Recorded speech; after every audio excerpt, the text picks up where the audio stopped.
Hi guys, welcome back to my YouTube channel. જય માતાજી. આજે આપણે બનાવશું તલના લાડવા અને સાથે ચીક્કી પણ એકદમ સરળ રીતે અને પરફેક્ટ માપ સાથે. તો બન્યા રહેજો વિડીયોમાં એન્ડ સુધી. તો એના માટે મેં 3 વાટકી જેટલા તલ લીધા છે અને 1.5 વાટકી ગોળ લીધો છે. આની જગ્યાએ 2-2.5 વાટકી લઈ શકાય, સેમ ક્વોન્ટિટી પણ લઈ શકાય, પણ મારે ઓછા મીઠા જોઈએ એટલે મેં અડધી ક્વોન્ટિટીમાં ગોળ લીધો છે. હવે તલને હું સારી રીતે શેકી લઈશ. તલ શેકાઈ જાય ને તો એ સરસ મીઠા લાગે અને એનો જે મોઇસ્ચર હોય ને નીકળી જાય તો એની ફ્લેવર બહુ સરસ આવે છે શેકેલા તલની, એટલે શેકીને જ લેવાના. તો જો આપણા તલ સરસ શેકાઈ ગયા છે. હવે એનું કાઢી લઈશ થાળીમાં અને ઘી ગોળનો પાક બનાવવાનો છે આપણે. આની જગ્યાએ તેલનું પણ યુઝ કરી શકાય, તમે ઘી ના ખાતા હો તો. હું અત્યારે 1.5 ચમચી જેટલો ઘી લઈશ, વધારે ઘીની તો આમાં જરૂર પડે નહીં. હવે આ ઘી સરસ ઓગળવા લાગ્યો છે એટલે આમાં ગોળ એડ કરી દઈશું ને ગોળનો આપણે પાક બનાવવાનું છે આમાં.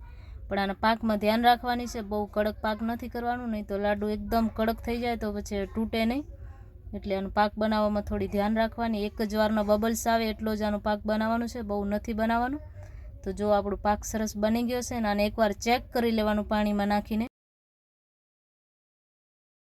પાણીમાં એ છૂટો ન પડે ને એક જ જગ્યાએ જામી રહે એટલે આપણે ચીક્કી માટે કે લાડવા માટે પરફેક્ટ પાક છે.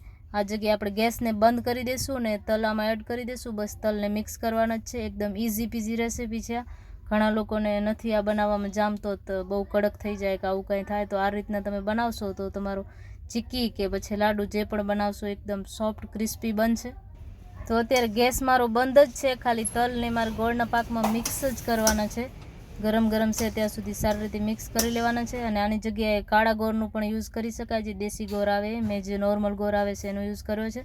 અને આ રીતના લાડુડી વાળી અને ચેક કરી લેવાનું. સરસ આપણું એકદમ પરફેક્ટ બને છે. આ ગરમ ગરમ છે ત્યાં સુધી જ આની લાડુડી વારી લેવાની છે. મારે બધાય લાડુડી નથી વારવાની, અડધા તલની ચીક્કી બનાવવાની છે અને અડધી લાડુડી બનાવવાની છે.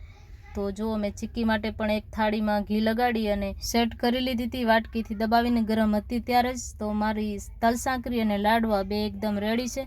તમે ગોળના પાકમાં આ વાતનું ધ્યાન રાખશો તો તમારા લાડવા કે ચીક્કી ક્યારે કડક નહીં બને, એકદમ સોફ્ટ ક્રિસ્પી બનશે. તો મારો વિડીયો તમને ગમ્યો હોય તો લાઈક કરજો, મારી ચેનલ પર નવા હોય તો સબસ્ક્રાઈબ કરજો. ફરી મળીશું એક નવા વિડીયો સાથે. ત્યાં સુધી જય દ્વારકાધીશ, આવજો.